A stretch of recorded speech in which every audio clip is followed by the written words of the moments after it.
Have you made the switch to Knix? Millions of women have made the switch to the revolutionary period underwear from Knix. That's Knix. Period panties from Knix are like no other, making them the #1 leak-proof underwear brand in North America. They're comfy, stylish, and absorbent, perfect for period protection from your lightest to your heaviest days. They look, feel, and machine wash just like regular underwear, but feature incognito protection that has you covered. You can shop sizes from extra small to 4XL. Choose from all kinds of colors, prints, and different styles, from bikinis to boy shorts, thongs to high-rise. You've got to try Knix. See why millions are ditching disposable, wasteful period products and have switched to Knix. Go to knix.com and get 15% off with promo code TRY15. That's knix.com, promo code TRY15 for 15% off life-changing period underwear. That's knix.com.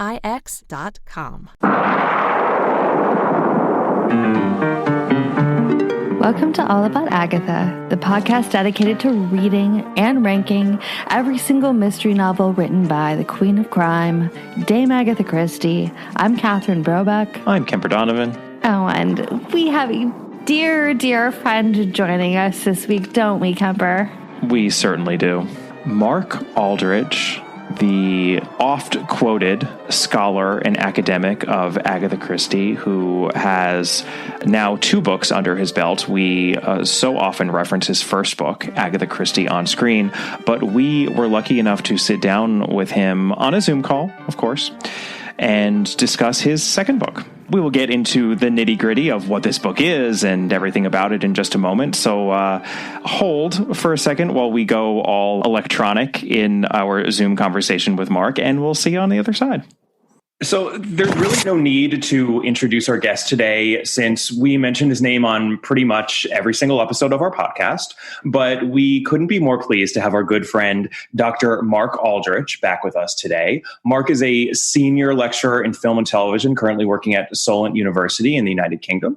And he is one of the foremost Christie scholars in academia. The reason we mention Mark so much is that he already wrote the book, our go-to reference about the many adaptations of Agatha Christie's work over the years in film and television. That would be Agatha Christie on Screen, which came out in 2016. We really do mention it all the time. And now Mark has come out with another book, which is called Agatha Christie's Poirot, the Greatest Detective in the World. And I believe it already came out in the UK and will be coming out soon here in the US. So welcome, Mark. We are so excited to have you back on again. Thank you. Hi, Catherine, as well. I know that you've got a bit of lurgy and stuff today, so you might not be... I know. I'll try not to disgust our listeners. Any more so than usual, I suppose. Yeah, just a standard. This is absolutely thrilled to be back. It's been ages, actually. I think it was Murder on the Orient Express when that came out. I think it might have been the last time we spoke in pre-Zoom times. That was a lovely introduction. Thank you. I think it's only downhill from there on now.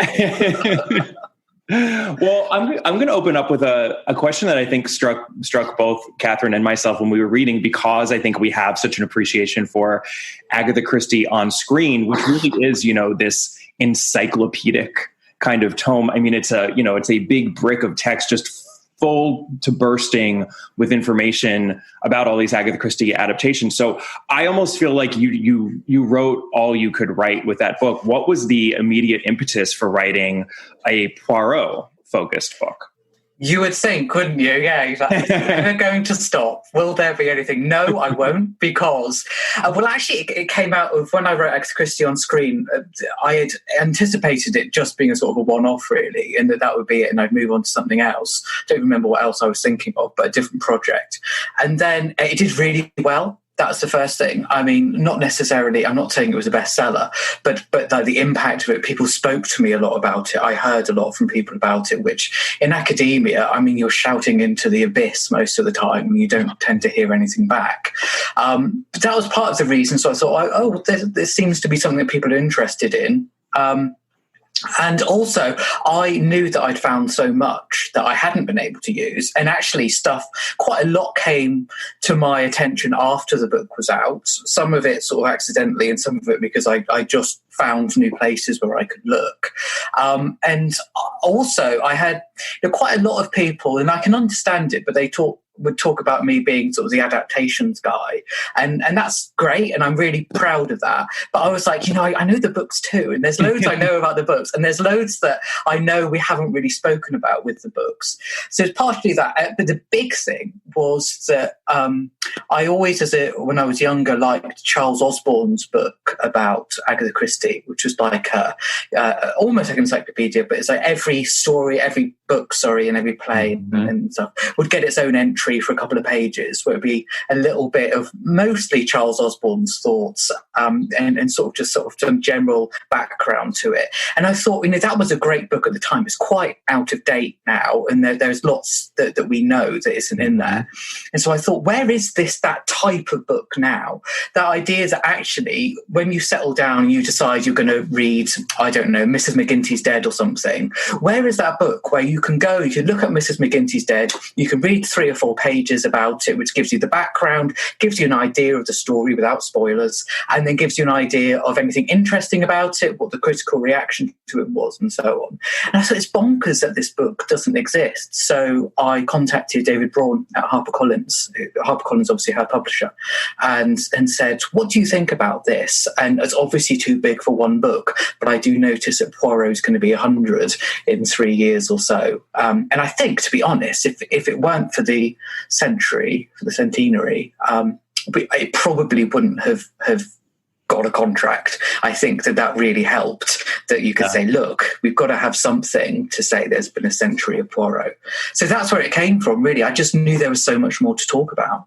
I think that it seems that a little bit that those books, at least you and I, Mark, are about the same age. Kemper is the old fogey in the room. And I have to say that because I'm ill.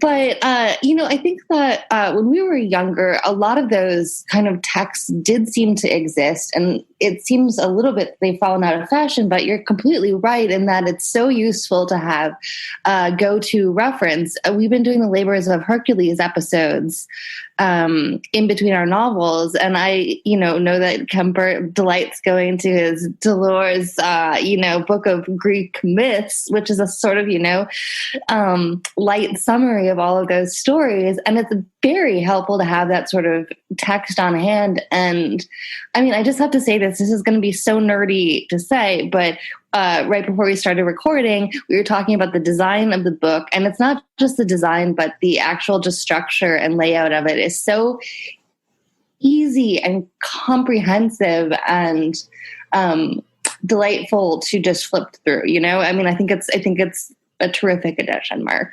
That's very kind of you. And actually, that's one of the things that was important for me, was that I wanted it to be a book that would have the sort of research that you would expect a university lecturer and academic to be able to do, but actually make it accessible and make sure that, I was writing it for my mum. This is what I keep saying to people. So my mum, who is not an academic, she's a nurse and she loves Agatha Christie.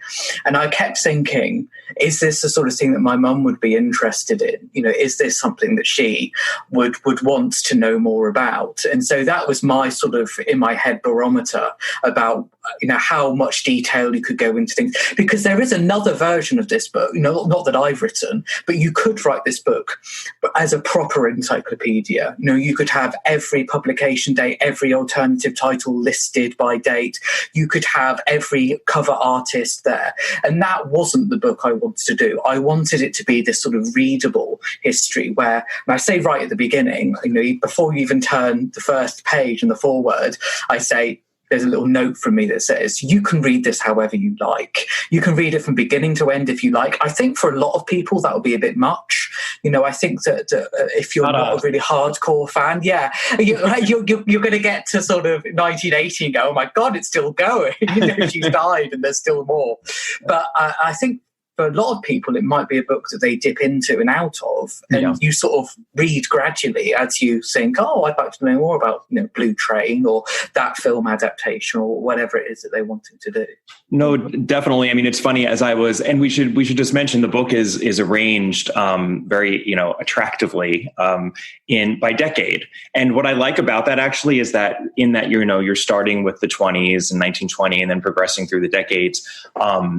It's very much kind of text focused, with a smattering, right, of adaptations here and there of movie, TV, film. But then as we progress through the decades, obviously there's still just as many texts, or almost just as many texts, even up into the 70s. But as we progress through the decades, then it get into the 80s and the 90s, obviously then we are only talking about adaptations. And it's really, it gives this sort of holistic sense of what, the overall world of Christie, which really for fans has always very much included adaptation, what that looks like, but a truly holistic sense, which is definitely a progression from your first book. So you basically just bit off, an even larger bite and then just shoot it for our delectation over 500 pages. Yeah, I was quite nervous that I was going to struggle. When I started it, I was going to struggle with sort of the 1980s and 1990s in particular, because I knew that there was very little paperwork and stuff, and basically everybody who'd done anything of interest had already been spoken to by me or someone else.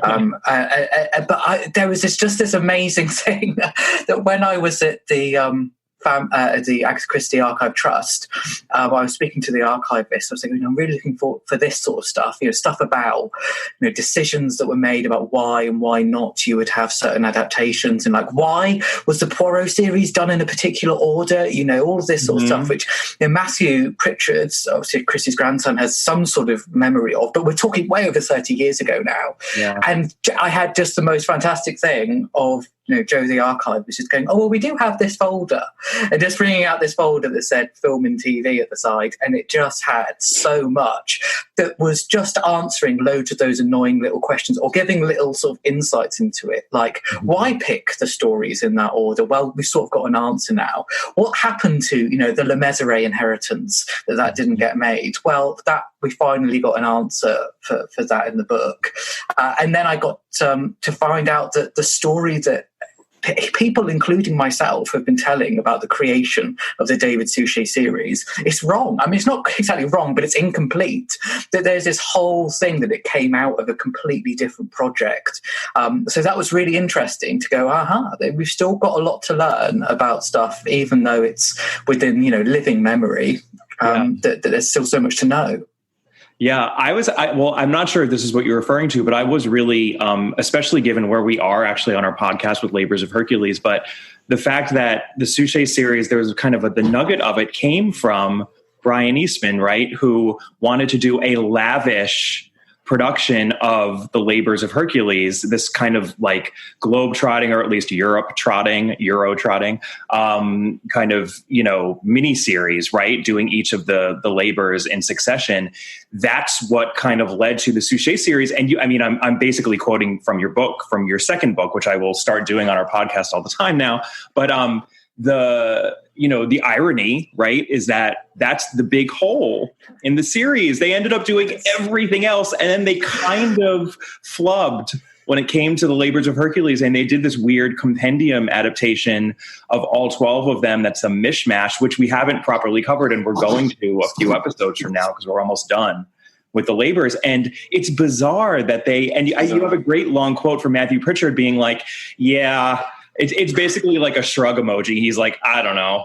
Yeah, I think there's this real thing about that I started to get a bit more of an insight into how complicated it was. That it's so easy to say, oh, why didn't they do an adaptation like this? Why didn't they do it like this? And I've heard people say, and I can understand it, that in Agatha Christie on screen, I sometimes they think I'm a bit too sympathetic towards choices made by Matthew and Rosalind and ACL since, and maybe I am, but all I can say is that they are genuinely held feelings, having spoken to the people involved and found out how complicated this is, that we can all think, oh, well, why isn't ITV, you would just make them commission 12 one-hour adaptations to Labours of Hercules, surely. And then you find out that's not how it works. It's just not possible. They are not going to do it. Your best bet is to say, look, can you let us have 5 more films so we can really say we've pretty much finished the canon?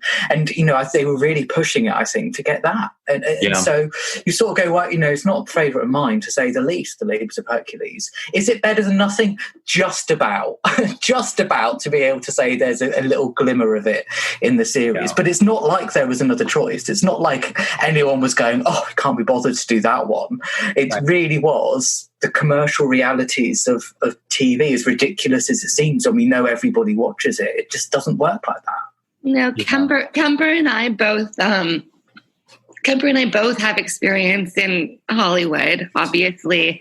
And so, when you see how the sausage gets made, I think that so many viewers, fail to realize just the level of complication and irritation and annoyance and how stuff can't be planned. And, if you're a huge fan, you can't necessarily take that into regard every time, you're just like, well, why would they have done that? Well, I'm sure that there are,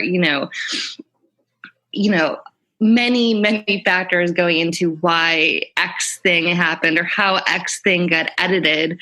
So, I think that the real remarkable factor is not that, we got a kind of iffy Labours of Hercules adaptation, but that it was all entirely made at all. Yeah. Absolutely. Sometimes Catherine and I really have the same brain. I was literally just about to make the same point, that it's the thing everyone says when they work in Hollywood. And you would say that at almost about any industry, right? When you get the behind the scenes look, you're like, oh, wow, this is all so complicated and it's shocking that anything ever happened. So I never think to myself anymore, how did this bad movie get made? I more often say to myself, how did this good movie get made? Because it's really, because I more often than not say, how did this bad movie get made? Well, that might point up to some personality differences. The two of us. Little glass half full, glass half empty situation going on there. I also just wanted to highlight, and I think this also helps establish the tone of the book, Mark. Like you were saying, you have that nice little almost disclaimer at the beginning where you're like, you can read this however you want, and then you have this lovely foreword from Mark Gatiss. Gatiss. Oh, Gatiss. Yes. Oh, Mark. Honestly, it's the law that I have to correct people. I'm sorry. All right, Mark Gatiss. Well, we were talking about this too. I mean, just give me a proper noun from the British Isles, and I will mangle it. So, Mark Gatiss. Now I know. So he adapted some Poirot in the David Suchet program himself. He even appeared in one, and I love how in this foreword he very charmingly and self-deprecatingly calls out, first, how wonderful the Ustinov Evil Under the Sun is, and then how potentially less than wonderful his own appointment with death within the Suchet series was, ending on the quote, "Some crimes even Papa Poirot cannot forgive." I was really delighted by his foreword, and I'm just curious, how did you become friendly with him? We've been sort of quite friendly for a few years now. Initially, actually, over Twitter, we got some mutual friends and stuff as well. But so we've met a few times, several times, and just to chat and gossip, and mostly about Agatha Christie and various other things and whatever we're working on at the moment. We're on the same sort of wavelengths, I think, for most things. So we often chat about whatever random sort of thing is coming our way, and complaining often about stuff and how other people are getting things wrong. And so, right. But he has the same sort of passion for the whole of Agatha Christie that I do. That that it sort of doesn't matter if you don't like some of it because you still love it all anyway. That's my feeling, and I think Mark is pretty much the same, especially with things like, the Ustinov films, which absolutely you can look and go, oh, well, he's not really playing the Poirot on the page, it's very Peter Ustinov. And you sort of go, yeah, okay, that's fine. But just accept that and then move on and enjoy it on its own merits, because you can't just have every adaptation being the same. And so to try out something new. So we chatted about, both of us particularly love Evil Under the Sun. So we chatted about that for a while. And so I asked him if he would write the foreword, and he very kindly did. So I think it's a really lovely foreword. It's a very personal one where he speaks about his memories of learning to read Agatha Christie, I guess, as much as anything, learning that there was more to Agatha Christie than just the occasional book. And it, to me, felt really evocative, that it was very... I've heard loads of people tell the same sort of story that Mark tells, which is where you find, a selection somewhere and they just grab you in this sort of really exciting way. So that was lovely of Mark to do it. And... I couldn't have wished for more, really, in terms of what he gave me for his foreword. So, and I know that he listens. I don't know if he listens to every episode, but if he's listening, thank you, Mark. Oh, it's lovely to imagine Mark Gatiss. Apologies, Mark, if you're listening to this, to imagine him listening to us. But yeah, and he's a great bridge. I feel like because he's obviously involved in Sherlock, Doctor Who, it's kind of a... it's nice to feel that these things are interconnected, and he seems to be a good kind of nexus point for a lot of the, highfalutin geekery out there. Yeah, I mean, there's so many things that you see that fans have in common. Certainly in this country, I don't know how true it is in the US, but a lot of Agatha Christie fans are also Doctor Who fans, obviously also Sherlock Holmes fans, often also horror film fans, especially sort of classical older horror films. Hammer horror. Yeah, exactly. And all of the sort of, anyway, all these sort of healing horrors and stuff like that. So there does seem to be something about those particular things that attracts particular people, certainly the ones that I know, but we're all none of us are normal, are we? So that's an understatement, I suppose. So for me, Mark, one of the most exciting aspects of your book is that you managed to include unpublished bits and pieces from Christie's autobiography. So there's even more Christie autobiography in this book. How did you get access to this? And if I sound jealous, I am. I'm extremely jealous. I do. You're the first person to really pick up on that. But yes, I did. So there are actually several drafts of the autobiography, and I'm going to be completely clear now that there is no great lost missing chapter. There is no bit about the disappearance of the truth or anything like that. So you're just telling us that they haven't kept it under wraps for years. It's not there. So I really wanted to make sure that I could use material that, even if it told us stuff that we already knew, was told in a fresh way. And some of that was really difficult because the 1920s section in particular, we have like maybe a dozen letters. That's about it. And everybody has drawn on those same sort of, dozen or couple of dozen letters. So I was like, how are we going to, make this sound at all interesting? So I did get permission, from the Archive Trust to look through the earlier drafts of the autobiography.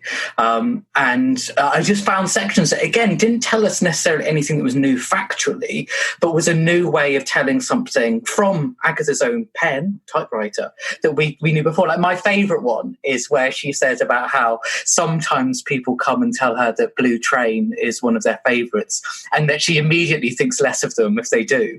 And just the way that she phrases that in this sort of unpublished section is just that little bit more sort of upfront, I guess, than the way she phrases it in other bits. So actually, the autobiography draft is quite repetitive. So the stuff that was taken out is usually because she says it elsewhere. That's the truth of it. But there are some other bits that are new. But yeah, I mean, any bits that I can talk about, obviously, are in the book. Anything else, I'm at. So I have to be careful what I say. But there's no great, there's no missing chapter that is going to tell us the truth about any sort of great mystery relating to Agatha Christie. Right. No, it felt like it was all sort of, just for emphasis almost. She kind of like underlines the point she's making. And it's really funny, Mark, but welcome to the mind meld, I suppose. I mean, I was going to ask you which of those excerpts was your favorite. And then I was going to tell you my favorite, which was literally her comments on Blue Train, because it really is. I mean, it's funny. Like she specifically says, and she says this in the autobiography, as you're saying, I've always hated the mystery of the Blue Train. She says some version of that. But then in this excerpt, she says, presumably it turned out a fairly decent piece of work, since some people say it is their favorite book. And then in parentheses, and if they say so, they always go down in my estimation. But isn't it sort of true? Isn't that sometimes when someone comes and says, oh, I love the Da Vinci Code or something, you go, oh. There's a podcaster who will go unnamed, who I normally enjoy, their work, but they are apparently a quote unquote big Agatha Christie fan. But the book that they always mention is Blue Train, and every single time I hear it, I'm just like, "You've got to be kidding me, right?" I know. It's just like, Agatha hates that book, right? Like, you're picking the wrong horse there. It's a funny book though, because it's not a favourite of mine, and certainly wouldn't be in the top half. But actually, some of it's quite good. The big problem with it is that you can just, for her, the big problem, of course, was when it came, which was at a time where she was writing very quickly and had to do it after the stresses. But actually, the big problem with the book is just that, like, the first however many pages have got nothing to do with anything, and are just the most appalling padding that are there to misdirect you and think that the story is going to be one thing, but actually it doesn't really have much to do with anything at all. So it's not often that the padding is as transparent as it is in The Mystery of the Blue Train. Because often, I mean, you talk about this, I think, you do, about, where there's like a second murder or there's an extra murder, that you can feel her sort of getting to the a 40,000 word mark or something, going, oh, I've got to do something to get this to 70. And that maybe she's going to add an extra bit of incident. And that, for me, is completely legitimate, whether it's padding or whether it is as originally conceived. But Blue Train, I think, wears its padding quite badly, and it's quite clear where stuff is added just to get it to the word count. Plymouth Express is a good short story, though. So, you can see why she could think that could stretch to a novel. Yeah, it's one of those. Yeah, I mean, it's certainly not one of her best. We don't have it ranked particularly high, but I've always felt when I've read it that it's one of those things where she hated it more than I think that, it had so much to do with the context as opposed to the text, because it reminds me, actually, I think that it was J.K. Rowling talking once about a certain chapter in one of the 7 Harry Potter books that just took her months to write for some reason. And it was like the worst, she just had the worst time with it. And she said, never has anyone ever been able to guess which chapter it is. Like, it doesn't, sometimes like all of your feelings actually don't come through on the page if you're not trying to convey them, and you still, as I think the author, can feel bad about them, but it's not necessarily as bad as you think it is. But again, which isn't to say that it's that particularly good relative to the rest of the canon. So yeah, it's a so curious one, the mystery. Yeah, definitely not one of our best, but definitely she felt, yeah, you're right, that she felt worse about it than I think most people did. Nobody seemed to notice at the time. This is something that's quite interesting about going back and looking at the reviews, is that you think, surely someone's going to notice that this is no murder of Roger Ackroyd. They didn't particularly seem to. There was, the way that people responded to books at the time was not necessarily the way that you would expect them to, with the knowledge of how sort of conventional wisdom has viewed them over the course of the next 90 years or so. Quite a few. The Big Four is another one where you would think that might be picked up by critics of saying, what on earth is this one all about? Right. But actually they were sort of like, oh, this seems quite good fun. Not one of her very best, but this is an entertaining yarn. And you think, oh, okay, well, maybe I should be a little kinder to these things that were actually quite well received at the time. Well, I think that we are operating from a certain judgmental perspective to begin with. Clearly, not that we aren't doing this all out of love, but we wouldn't be here if we did not have some sort of critical angle, right? So, of course, we're keener to parse the books than a general audience reader would be, just the three of us to begin with, So, I don't want to cast huge aspersions on readers who, even like the Big Four. I mean, we have our opinions on it, but, if you enjoy the Big Four, good for you. Please go read in pleasure. I quite like bits of it. There are some of it things I really like. I think I make the point in the book, actually, that sort of thing that if you'd had it as Tommy and Tuppence rather than Poirot, I think it would have suddenly made a lot more sense. That I could have imagined them going on this sort of action-packed adventure and Tommy having a great time with, exploding mountains and spies and all this sort of stuff. It's actually, I think, Poirot being in it that makes you go a bit like, oh, that one, because it's not really a Poirot story as we would later expect it to be. But as a bit of entertainment, I mean, the chess game one, that's a really nice one. There's a couple of others that are really good as well. But it's bizarre, Yeah, it's an awkward fit for Poirot, but I think we also, some listeners have reached out to us about this. I think that we sometimes don't put those 20s thrillers in, the proper context, which is a lot of people were writing books like that then. So I think, Big Four didn't necessarily distinguish itself as a fun action thriller, but it fit in a genre of books that were very much being written then, and there was a market for them and an appetite for them. And they haven't necessarily aged, so they certainly haven't aged as well as, her more traditional puzzle mysteries. But at the time, as borne out by those contemporary reviews, there clearly was a space for them. And she always knew what she was doing, so it's just perhaps a little more jarring to read them now as opposed to some of her more classic. And you're talking about two books that have the same context, right? So the problems in them could probably both be linked to the context in which that they were written. And we, of course, know that if you're a casual reader, perhaps you wouldn't. Mm-hmm. Yeah. And I was just going to say, don't underestimate how important it was to her career progression early on, that she was able to find a genre that she could write quickly and get paid for. Actually, I think that if she was stuck in this sort of rut of having to always write these very dense and complicated mysteries, not so complicated, but, the ones that require a lot of thought early on, then we might not have got her as a sort of professional later on, being able to do them at more speed. She certainly saw them as a shortcut to be able to keep writing. So they, we owe them something for that, because she might not have got as far as she did if she'd only been able to write particular types of stories. Yeah, absolutely. And also, not to mention that even if you don't think they're truly successful as books, they're giving her the tools, right? It's not just that they were giving her the financial support that she needed to keep writing. They're actually doing things that become interesting later. She's honing a craft in a way that I think is meaningful. I agree. Yeah, absolutely. There's things that happen in those thrillers, which I won't reveal for spoiler reasons, that she does later in her mystery stories, and does them to great effect. Whereas, yeah, and you're absolutely right, she's honing her craft. This episode is brought to you by Best Fiends. Well, it's finally happened, Catherine. Haley's Comet is back, Kemper?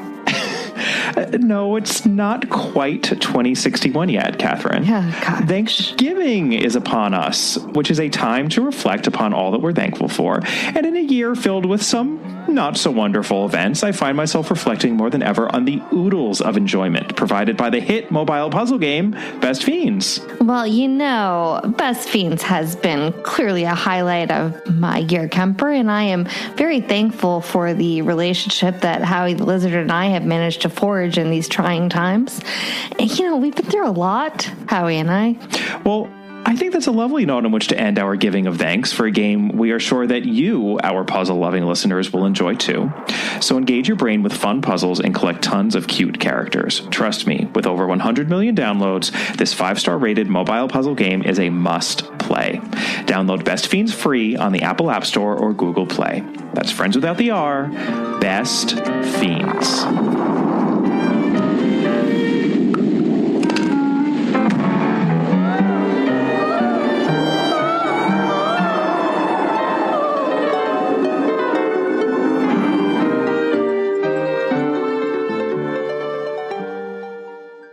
One of the other joys, I think, of your book, of your new book, is all of the cover images that pepper the text, which is also very different from what you did in your first book, because your first book is very much just text. There aren't any visuals. And in this one, there really are. I think that academic publishing, they don't have good graphic designers.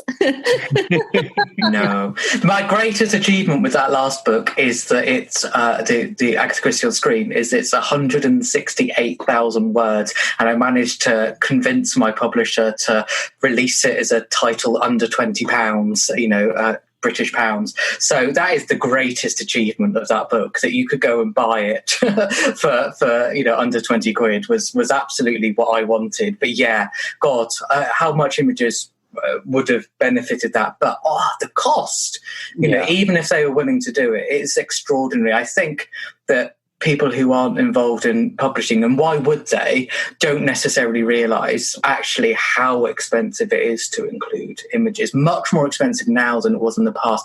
And books sell far fewer copies than they did even 10 years ago, certainly compared to 30 years ago. So these beautiful, lavish books that you might see from 30 years ago that might be on a relatively niche topic, you might be thinking, well, why can't Agatha Christie have this beautiful, illustrated book? It doesn't always follow. I don't think I'm giving away any great secret to say that there was a beautiful illustrated Murder on the Orient Express book that coincided with the Branagh film that sold nothing. It just didn't sell, because the cost to have, this big book compared to the imagery wasn't necessarily working for people. They didn't want to pay extra to have a lavishly illustrated edition. And I think there are other things and ways as well, such as booksellers not necessarily wanting to use up space that they could use for other books. But nevertheless, that was a beautiful book, and it didn't. It just didn't sell. So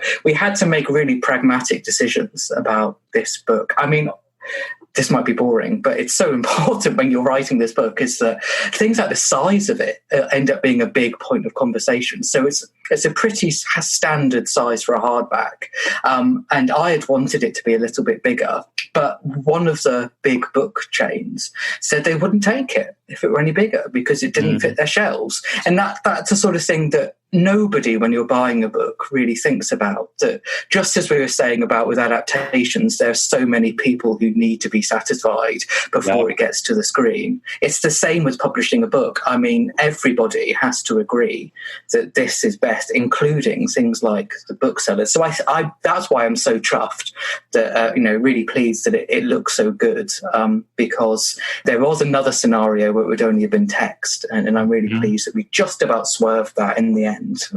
Well, it feels like it has to either be the standard hardcover size, which it sounds like is what you went for, or then you go to coffee table, like quote unquote. I don't know if you call it the same thing, but the coffee table books, which are massively oversized, and they're not even on a shelf because they wouldn't fit on a shelf. They're just on the display cases. But at that point, you're in a very different kind of niche. Obviously, just so listeners know, we checked out a digital copy of it, but we are just as eagerly awaiting a physical copy to see what it looks like in person, because I can't wait. I mean, so what I was going to ask you about is that one of the great things about including as much illustration and design as you were able to do in this book is that it really gives a sense of the wildly different takes on Christie that are out there when it comes to covers and just illustrations of Poirot. And you really, include a lot of those throughout the years. And I was just curious if you had a favorite artist or cover series or even a particular cover, or not even necessarily favorite, but one that was just weird or wonderful in some, because there are just so many to choose from. I was curious if you had any favorites. There are, yeah. Well, I should first of all give credit to David Braun, who's my editor, who he wrote the captions and sourced most of those images. I spent a couple of days sourcing loads of suggestions and then sent them off. And then he sort of found ones that actually worked and that would actually be any good for the book, which were not necessarily the same ones as I had found. But the ones that always stood out to me, I always found it quite amusing when there are a couple of instances of where they have put a title, an Agatha Christie title, with a cover from an entirely different sort of series or sort of detective. So there is a German, I think it might be Murder in Mesopotamia, but it could be a different Poirot book, where on the cover it is a picture of Peter Cushing and Andre Morel, who playing Sherlock Holmes and Dr. Watson. And so those are the sorts of things you go, oh, yeah, you're sort of on the right path. You're not that far away. I do like quite a lot of the ones, I think, from Czech Republic, I think a lot of them are.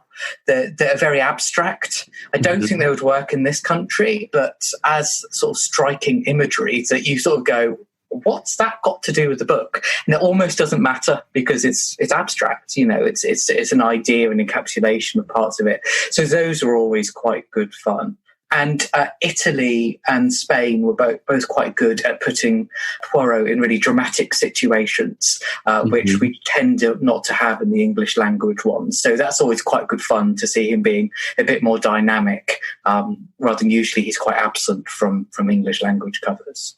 I like that you have a good showing of the Fontana covers, which are obviously... Yeah, I mean, all the Tom Adams stuff. It's almost a bit too obvious to say Tom Adams, isn't it? I know. Which that does him a disservice because he is so obviously brilliant and his stuff is so obviously great. And there are Tom Adams covers in the book, but also there are great books, including The Art of Tom Adams, you know, that will give you a lovely, glossy, big sort of reproduction of those. But yeah, they're great. It's always a treat when they turn up in a secondhand bookshop or something and you see one of those. They're always a bit special. Well, no, but although it's really funny to compare that to the abstract ones because the Tom Adams ones sometimes give spoilers, to be honest. Mm-hmm. They do, yeah, they do, and there are quite a few actually that surprised me when you think, is that a spoiler? Is it, you know? But I guess you don't necessarily always realise it. Were there any particular that you were thinking of, Catherine? Oh, well, I have a copy on my shelf near my current sickbed, where of The Hollow, where it's a basket with eggs and a gun, and you know, I forget what else is in it. But you know, there are just so many that are quite like that, where you look at them and think, "Ooh, that's giving away a bit."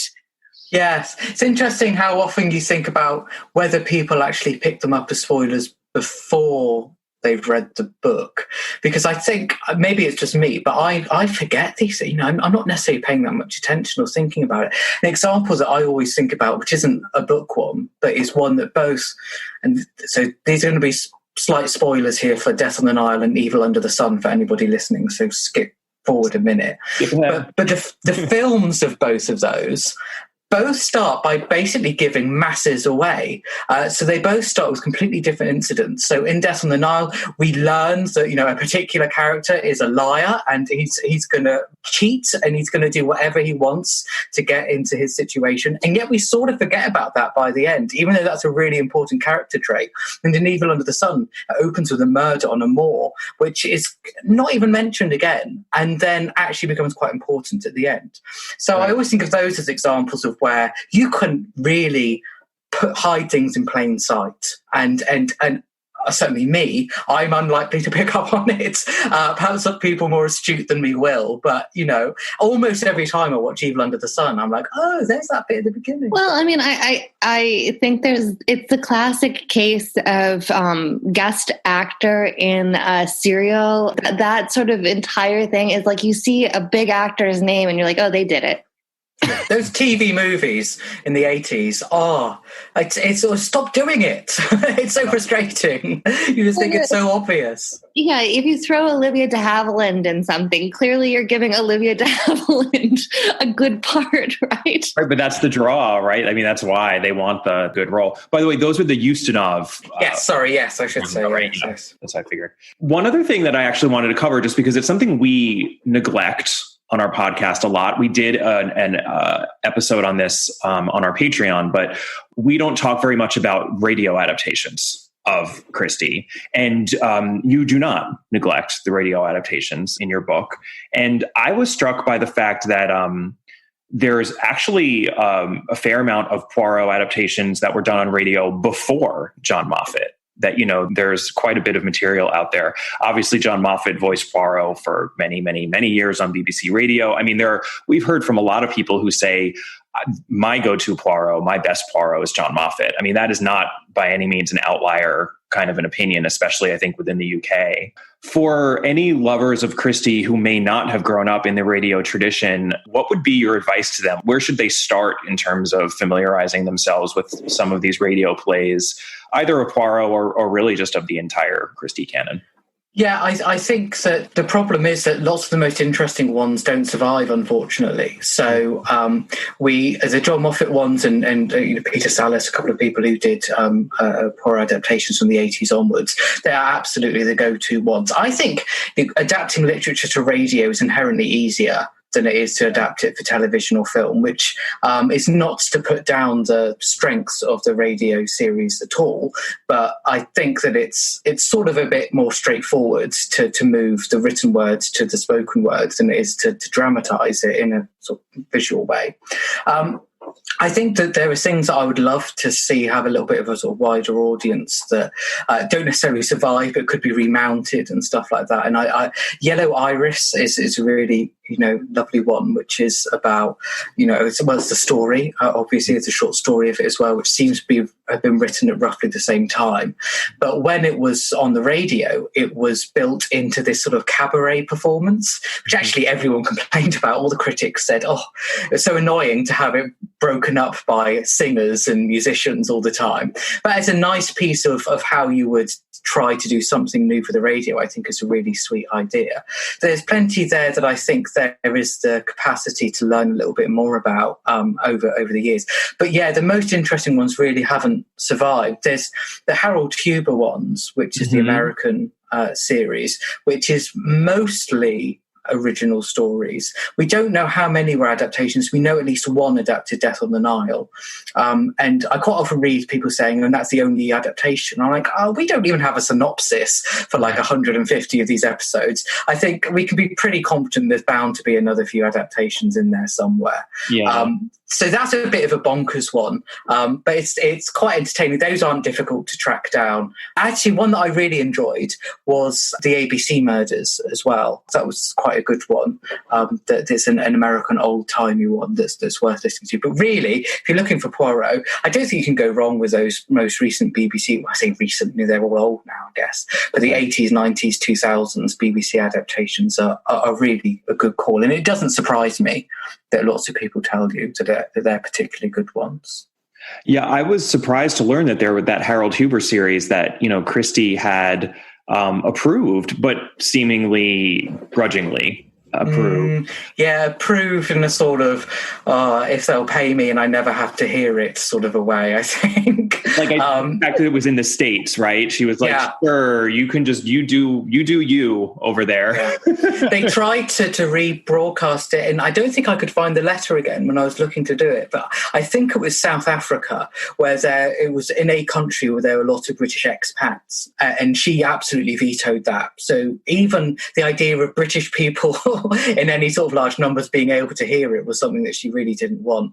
Although one of the things I found in the book, which I think is new, because I certainly didn't know it and I couldn't find anyone else who mentioned it, was that was also adapted. Those Harold Huber scripts were also presented with a different Poirot, Alan White, in Australia. And I've never heard anyone mention an ongoing Poirot radio series in Australia, but there was one. And I found it entirely by accident when I saw an advert for it when I was browsing newspapers for something else. So there's so much we still don't know, is the other thing. This, I'm very careful not to say, although the publisher might, that it's not a definitive study, because you can't be definitive. Literally, it's not even published till tomorrow. And someone has told me that there was apparently a radio adaptation in South Africa at some point. So I was like, oh, that's great. That will go for the paperback. But it's never going to stop. It never ends. I mean, I suppose also, it's an interesting thing that you have to do, because I worked in a film archive in college. And, we had a few things that were like old 16 millimeter prints of something that nobody had ever seen, that there was no record of, that you could not have, like, we didn't even record it. So like, I knew they existed because I was digging around in the back of the archive, but they didn't even show up in the catalog. So like, I feel that there's a danger often with, especially recordings, whether or not they're audio or they're visual, that they're not maintained at the same standard that even out of print books necessarily are, right? Because it's hard, it's far, far, far harder to preserve, especially early, like reel-to-reels and celluloid than it is paper. So, well, here's a story to illustrate that, although it's not a Poirot one, which is the Three Blind Mice, the radio, early version of the Mousetrap. I know that it was recorded. I know that because there is a later mention for the TV version, because they actually staged it on early live television, which also doesn't survive, that the producer of it consulted a recording of it. So we know that recording existed at that point. So okay, well, maybe you could sort of understand that, but that's like a long, long time ago, and it could have got lost. Fair enough. But then in the 1970s, there are plans put in place to repeat it. Now, nobody ever says in these memos, oh, we've definitely checked it's there.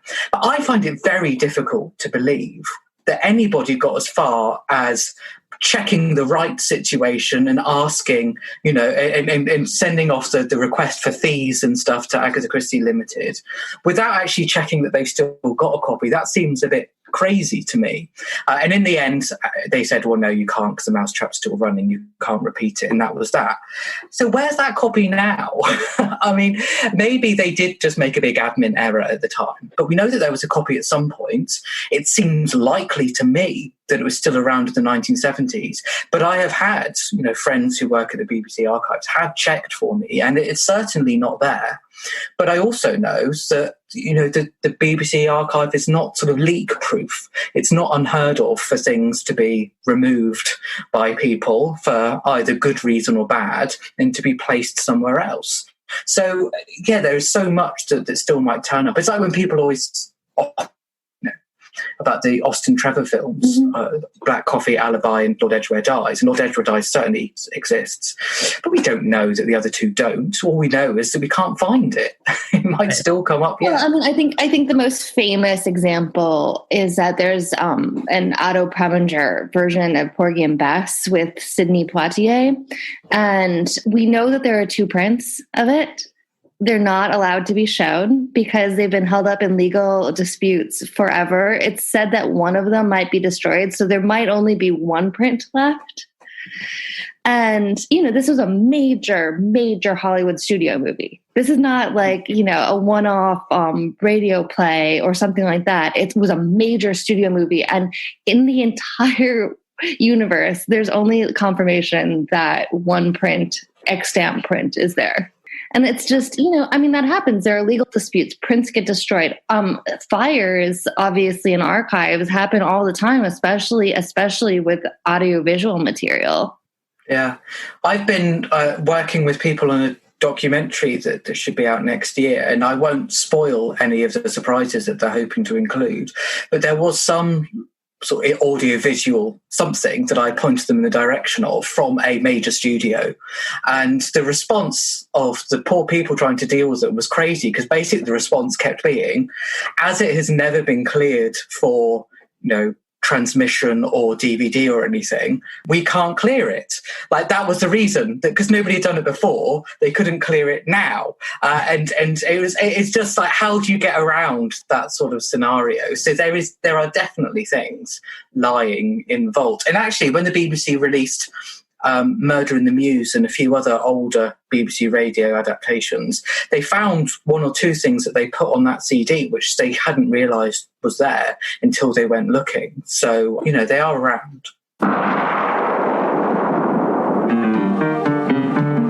Don't touch that dial. We'll be back in a moment with the rest of our episode. We just wanted to take a moment to ask you, our dear listeners, for a favor. If you haven't already done so, we would very much appreciate it if you take a moment to, give us a rating or a review wherever you're listening to this podcast. It really helps the podcast out because ratings and reviews make it much easier for other Christie fans such as yourselves to find our podcast. And the more ratings and reviews we get, the more people we can reach. It should take you a matter of seconds, and lucky you, we're going to provide you with those seconds right now, so go to it.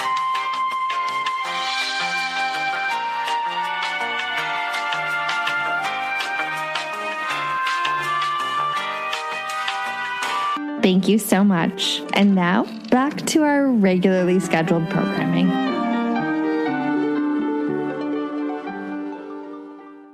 There were two things that I was surprised to learn existed as I was going through your book in the Poirot verse. And one was that Harold Huber series, just because it's putting him in new situations, which I, again, was surprised that there had even been approval for that to be happening in the US. And then the other thing was this pilot that exists for the Hercule Poirot TV series also in the US in 1962. And I think that's starring Martin Gable. Is that right? Right. Yeah. Can you tell us a little bit about that? I was like, wait, what? Yeah. I know. Shown once nearly 60 years ago, and that's it. So this is 25 minutes. It's Martin Gable playing Poirot, and it's the disappearance of Mr. Davenheim, or Mr. Davenham, as they call him in this version. And it's sort of quite sweet. It's quite well done. It's pretty sort of faithful, other than the fact that Poirot is in this sort of luxury limousine, I guess, or a luxury car, which has got like a television and a bar and a bed, apparently, but we don't see the bed in the one episode they made. But I did, way back when I was doing Agatha Christie on Screen, Barry Lyndon, who's the writer of it, his files are, well, actually not far from me. They're in LA. They're in the Margaret Herrick archive. And so if you're ever really keen, go and have a look. Go wander down the road and go to the Margaret Herrick archive, because there is the outline of what the series they were hoping to be. And actually it sounded quite good, because it was all going to be about that Poirot was quite charming, but he uses his brain, and he wasn't going to be, a million miles away from the characters we knew it. But he would go around the country, and I guess the world. And when I say the country, I mean the United States.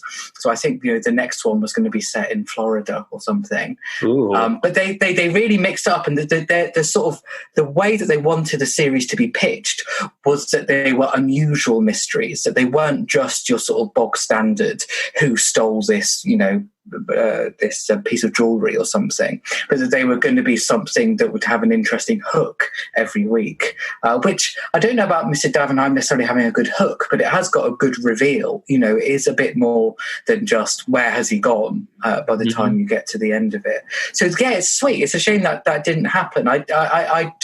So I suppose that the ratings weren't there for it, but it was at the beginning of that really tough MGM stuff, and Right. The whole MGM story, that's another podcast in itself. Well, and I feel like most people think of Christie as someone who really didn't approve much. And while that is generally true, there were a couple of things that did get past her, right? And that she did either grudgingly or maybe not approve. So, and you let us know about every single one of them, at least as pertains to Poirot in this book. So I think that also just helps fill out what the world looked like, especially the world of adaptation before her death, which is, obviously then once it became the estate, they were much more willing to, because there were also no books being created, but they were much more willing to play ball, so to speak, with, film and television producers. But it's really interesting that there were actually a number of projects, in addition to the high profile ones that we all know, like, Billy Wilder, Witness for the Prosecution, et cetera. So, just more information, because there's just infinite information apparently when it comes to Christie. Yes, there is. It never stops. It really is endless. So that should keep me going for another decade or two at least anyway. I think we have to ask, although it might pain you to answer this, but do you have a favorite Poirot, or at least like a favorite Poirot performance, either on television, film, or radio, if you had to choose? Yeah, in terms of performance, it is David Suchet, which I know is the cliche response, but he's the one who just really works for me. And I think you can point to things and go, oh, no, he's a little bit more amiable than sometimes Poirot is.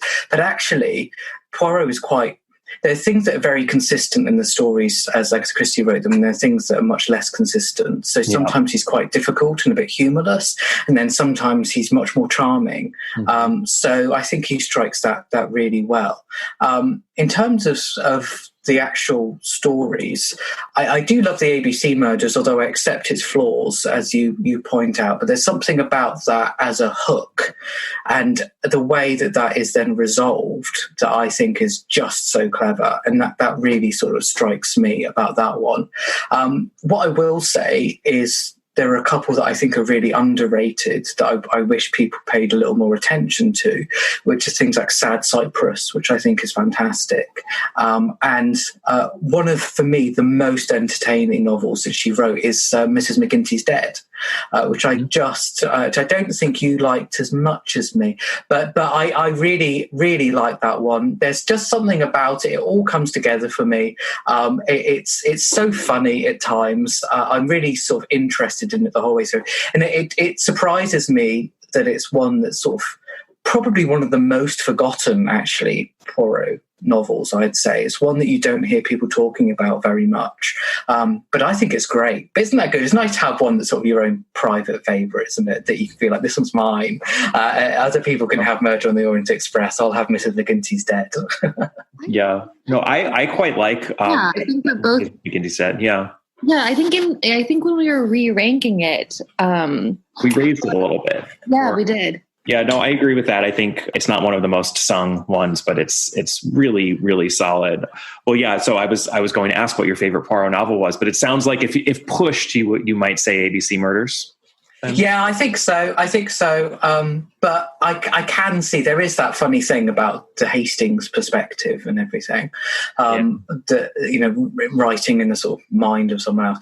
But I think it's just so clever. It's a bit difficult because I think I have so much sort of secondary affection for the David Suchet adaptation of it as well. So sometimes, not with all of them, but there are some of them that I find very difficult to untangle from their adaptations. And I'm never quite sure how much I love from the book and how much I love from the way it's being brought to screen.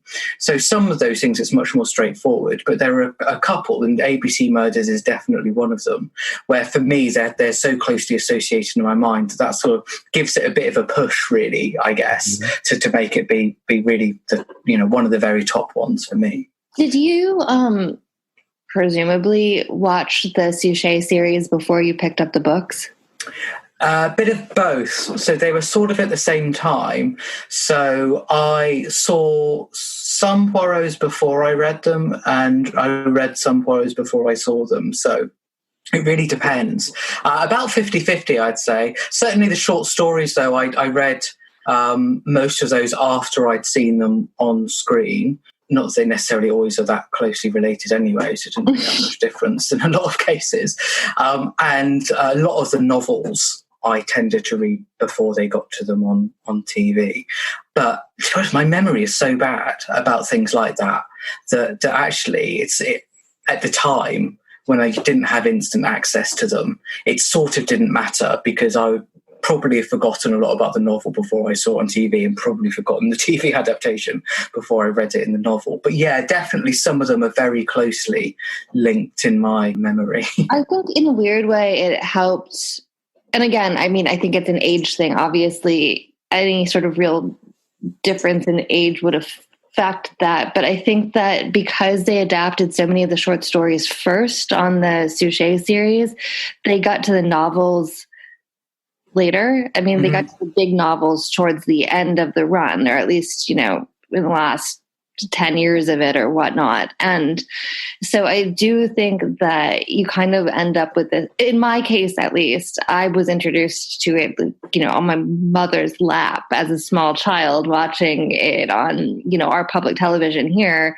And those are short stories primarily at the beginning.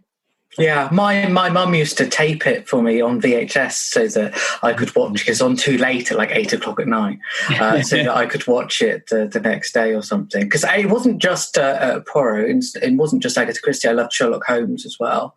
So those are really the two big ones for me. I've never really, I've been trying really hard over the last 18 months or so to read a lot more classic crime fiction, and I've really enjoyed lots of them. But I mean, for me, it's always Agatha Christie and Sherlock Holmes, and I know why they are the ones that have, remained the most famous, because they're the best. Really. Yeah. There's not much more to it. No, it's true.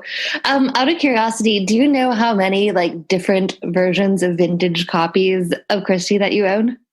Oh, loads. I know. There's not on this bookshelf, actually. They're all downstairs. No. I try to be quite careful, actually, because there's a way that you could just have the whole house be books rather than at the moment the mere 3 rooms. So at the moment, what I tend to do is I like older sort of hardback editions or any paperbacks that have got really crazy covers. I always enjoy those, whether they're from the 80s or from the 50s. Those are the things I enjoy, but I try not to make it a sort of trying to collect them all of anything, because honestly my house is full of, is it bursting point as it is? It's not as if I had the room. I have to get a storage locker or something. Well, Catherine has books in her fireplace, as many people know from one of the video versions of these. So I know. I said that especially because you don't know exactly what's going to happen to e-copies of things, that I think the book hoarding will unfortunately continue on. Yeah, well, this is the thing actually about. Without wanting to make it too much of another plug, but it's only the hardback of my book that will have the illustrations. And for me, that's the copy. That's the definitive way to read it. You've got a digital copy that does have the illustrations, but actually when you buy it on Kindle or whatever, it won't. Obviously the audiobook won't. And the paperback, when that eventually comes out, won't. So, this is a sort of one-shot attempt. And so, yeah, I really was keen that we got this one as right as we sort of can do, which also means any random typos or whatever are bound to be sat there forever in the most good looking version of the book. But nevertheless, it's you've got to think about things like that. I'm not an ebook sort of a person. It doesn't work for me at all. Yeah, it's always the hardest thing to get, because they give so many galleys out now, just in ebook, and especially it's been made worse, of course, because of the lockdown. It's so hard for me. In the last few months, I've had to learn how to read on I have owned a Kindle for years, but I finally had to learn to read on it, and it is so difficult for me. Yeah, I've got one too, and I don't think I've ever read a book on it. I've read a few short stories on it, and that is about as far as I could get. It just isn't for me. But loads of people love them, so I'm not critical of them as a thing, but it's not how I like to read them. Yeah, presumably their houses, Mark, are not fire hazards. So That's very true. I could escape through a window if pushed. It's become a tradition that we ask everyone who we interview who they prefer, Poirot or Marple, which is a more interesting question given that you've just finished a book all about Poirot. First, little pre-question is, did doing this book make you like Poirot more, or do you feel Agatha Christie's pain as to the burden? Yeah, no, more, actually. You would think, couldn't you? And I was a bit worried about that, especially when I did my first book, that I'd be so fed up with it all by the end. But no, not at all. I actually have much more respect, if it were possible, for how he is presented and lots of things that have been done. So yeah, I'm very positive about Poirot. I asked Sophie Hannah the same question. I don't know if you did, not very long ago. And she was like, no, I'll keep going. Yeah, I can understand that. But actually, I also think, and I think I made the point in the book somewhere, that I think this thing about Agatha Christie being fed up with Poirot was much more prevalent before she could see that she could have success elsewhere. And I think that once you have things like And Then There Were None, 1939, when you have The Mousetrap, when you've got the Miss Marple stories, all being massive successes, plus loads of other things, they've got nothing to do with Poirot. I felt that she was a lot more relaxed at that point. And she would have these sorts of conversations with her agent of where they'd be like, oh, should the next one be a Poirot or not? Or, you know, they're thinking maybe a Poirot this time. It's sort of like, oh, okay. You know, she wasn't necessarily always super excited at the prospect of another Poirot. But she wasn't like, oh, God, this is one that I'm just going to have to do to pay the gas bill. You know, she was absolutely committed to it. And she really seemed to mellow towards him. But then he changes. In the 60s, he's much more like her. He's suddenly collecting crime fiction and talking about, you know, his favourite crime stories and all this sort of stuff. And he says things that she also says in interviews, you know, about things like the rise in crime and stuff like that. So he sort of slowly takes over a few of her characteristics and personality traits anyway.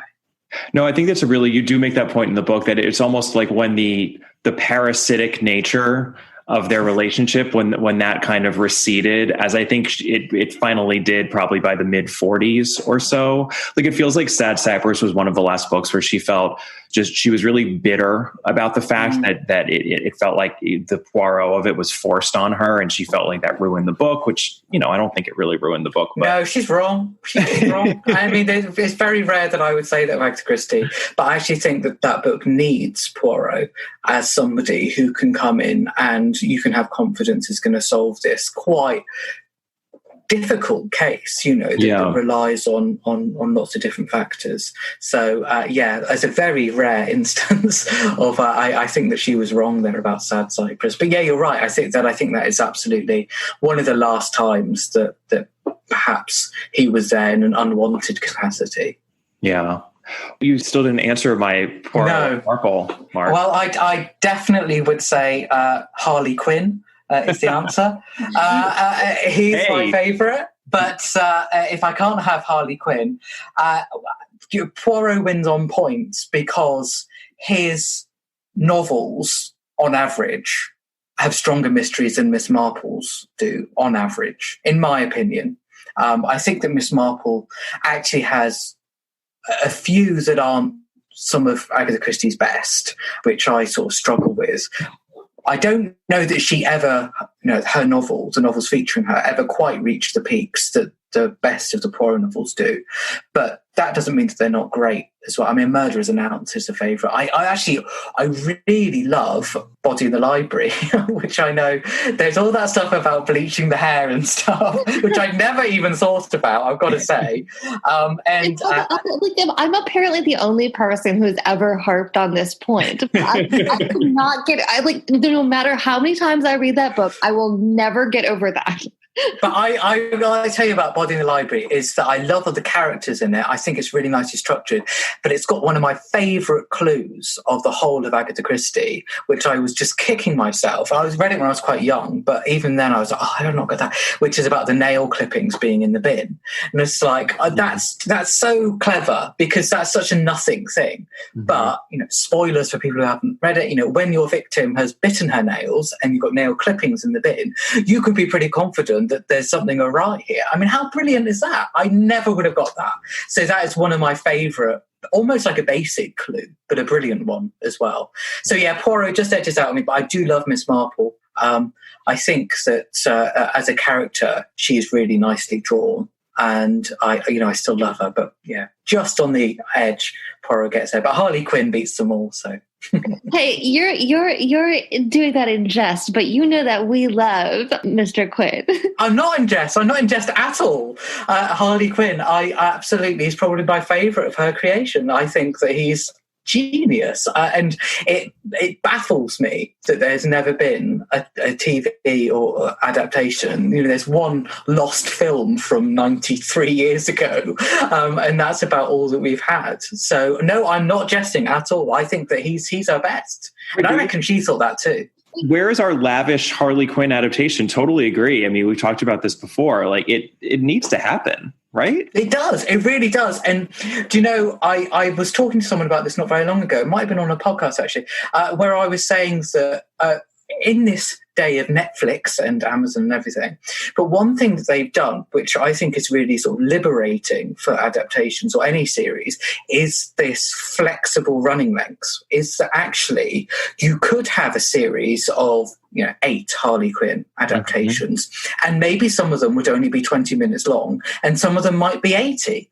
That there is a way that actually television is much more flexible now than it used to be, whereas you'd have to have your 42 minutes, plus credits or whatever. So I think that now would be a really nice time. And also, I think that Harley Quinn, in this, might upset people, but is probably one of the characters who I could most see helming an original series. So one that perhaps would adapt a few of her stories, but that actually I think you could make original stories featuring Harley Quinn with that mechanism of him, coaching people to realize that actually they already know the answer. I think that's something that I could really see happening. You're in Hollywood. Why aren't you doing it right now? You're in LA. Somebody call us, because I'll just go on my Man from the Sea, high horse, and just talk about it for 2 hours. So yes, that'll sell it. I know. They'll be like, "Oh my God, who is this insane person? Please get the office." I hope in, 2027, we'll be getting our 100 Years of Miss Marple book. Well, I tell you what, Kemba, I would love to do it. Honestly, what I could say is it's very difficult to get a book published at the moment. So this is why I'm on this. Much as I love speaking to you guys, I am also on the publicity trail generally, saying yes to everything, because, I'm launching my book when all the bookshops are closed in my country. It doesn't get much tougher than that. So if this is the sort of book that anybody thinks they would want to see more of, buy it sooner rather than later, because people will be looking to see if this has been a success for all parties involved, in 6 months or a year, not in sort of 5 years. So I would love to do it, but who knows? I'll be doing something anyway. I'll be doing something, but whether it'll be that or not, I don't know. Whether it'll be 2027, I couldn't say. I could do with a bit of a break, actually. Yeah, I'll give you a few years break. When is the release date in the States? So in the States, it's slipped to March next year, obviously 2021. All I know is that in the United States, it's actually a different publisher, although they're both owned by HarperCollins, so I don't get any direct compensation. But in the UK, the feeling very much was that they wanted it out for Christmas, and that was a priority. And in the US, the priority was to have it out around the same time as Death on the Nile, whenever that comes out. I have no information about Death on the Nile more than anyone else. So my presumption is, and I'm sorry, William Morrow, publishers, if I'm getting this wrong, that they have guessed that March is probably the sort of time that if Death on the Nile comes out, it might be around then. That is just a guess. And that's what they're looking for, really. And so we should also encourage our, especially U.S. listeners, to pre-order, because pre-orders drive bookseller sales and the number of books that a bookseller stocks. So if you pre-order it, that's how they determine metrics. And I feel like not enough people understand that. Yes, it does. It makes a massive difference. Yeah. So please do. Again, we obviously just loved it and could not recommend it more. It's a book that we're going to be using on the podcast. It's funny, as we were getting to the later Poirots, and I was reading, I was like, oh, maybe I should even hold off from reading these sections. Not that and also this is a spoiler-free book. We should mention that. This is a book that you do not have to worry when you're opening the pages that you're going to be spoiled on anything, but there are some fascinating tidbits that you include in there on the later Poirots that we will absolutely be quoting when we get to those novels in later episodes. So yes, pre-order. If you're in the UK and you haven't gotten it yet, we would say, what are you doing? Don't run out, but order it, have it delivered to you, hopefully from an independent bookseller if you can. It's just a joy. Thank you, Kemba. Thank you, Catherine. It's really, it's lovely. When I was writing it, or when I was I had a full draft. And obviously I'm still listening to your podcast, and sometimes they'll be like, oh, should I send it to them early? Because there's some stuff that I know that they were asking questions about, and I've got the answer. I was like, no, Mark, you've got to try and sell this book as well as do everything else. So I have held off a bit. So yeah, hopefully I got there just in time for the last sort of decade or two anyway. Absolutely. I guess we can forgive you for withholding information from us. Thank you. Take care, especially during this crazy time. Not easy promoting a book in the middle of a lockdown, but we're happy to try to help you out with that as much as we can. Thank you very much. Thanks, guys. All right. Bye, Mark. Well, that was lovely. I'm personally still reeling from the fact that I've been mispronouncing Mark Gatiss's name for years now. Deepest apologies, Mark Gatiss, again, if you happen to be listening to this episode. Or to, I guess, all Mark Gatiss fans out there. I just can't stop saying the name now. Gatiss. Gatiss. Gatiss. Whew. It's been a long week in America, folks. Yeah, we loved Mark's book, and it's going to be such a great addition to our collections of everything Christie, and I think that it will be for anybody listening to this. So, as we said in the interview, please support your local booksellers, pre-order if you're in the States, and if you're in the UK, buy one for yourself and buy one for the holidays, because you know what? You can always use a Christie for Christmas. We will see you in our next episode when we will be covering, at long last, a text. Mr. Poirot. Yes, and not doing an interview. Poirot. So we are going to be covering the last two labors of Hercules, our last two labors of Hercules, since we covered the capture of Cerberus first. We will be discussing the flock of Geryon and the apples of Hesperides. You can always, of course, email us at allaboutthedame@gmail.com or find us on our Patreon site at www.patreon.com/allaboutagatha for extra content if you can't get enough of us. You can, of course, find us on Twitter at allaboutthedame. You can also find Catherine individually on Twitter at Brobcat. Our Facebook page is All About Agatha, and our Instagram handle is at All About Agatha. And we really appreciate the ratings and reviews that we have gotten, and we would always love to get more because they help us out. Please leave us a rating and review if you haven't already, and we'll see you next time. Bye. Bye.